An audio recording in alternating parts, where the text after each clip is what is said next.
The Bear of Markarth, The Crimes of Ulfric Stormcloak, by Arrianus Arius, Imperial Scholar.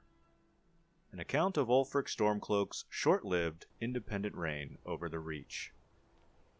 Ulfric Stormcloak is considered a hero by many for his part in quelling the Forsworn uprising. It is said that when the Empire abandoned Skyrim and the natives of the Reach rebelled, undoubtedly due to the Nords' poor treatment of them, Ulfric Stormcloak and his militia were there to retake their land from the Forsworn.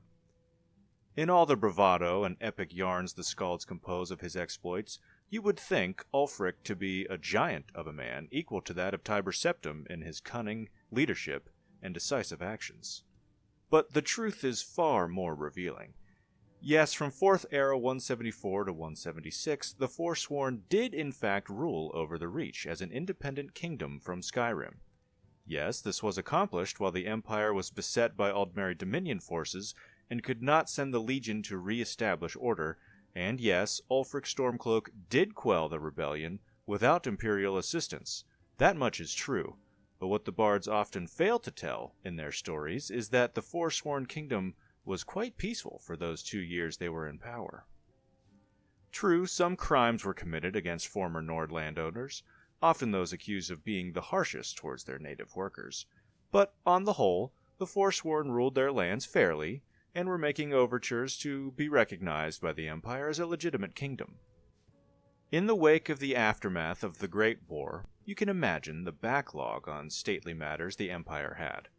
Before a peace treaty could be resolved with the Forsworn, a militia, led by Ulfric Stormcloak, sieged the gates of their capital, Markarth.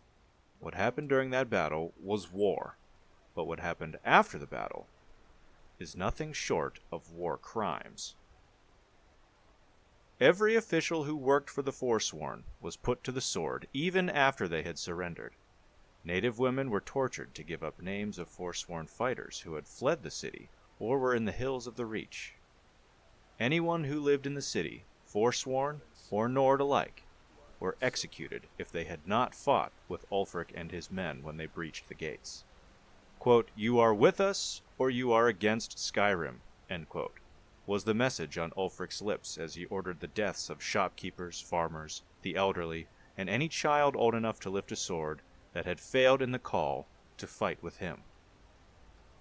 So, when a grateful empire accepted Ulfric's victory and sent soldiers to re-establish the rule of law in the Reach, it was no surprise that he would demand to be allowed to worship Talos freely before the Legion could enter.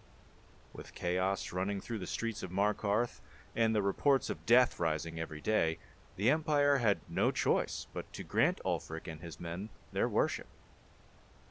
We allowed them to worship Talos in full violation of the White Gold Concordat with the Aldmeri Dominion, which recognizes the elven belief that Talos, as a human, cannot be one of the divines. In jeopardizing the treaty that so many sacrificed for during the Great War, the Empire was wrong. But what choice did they have, I ask you? Against the Bear of Markarth, Ulfric Stormcloak? No is not an answer.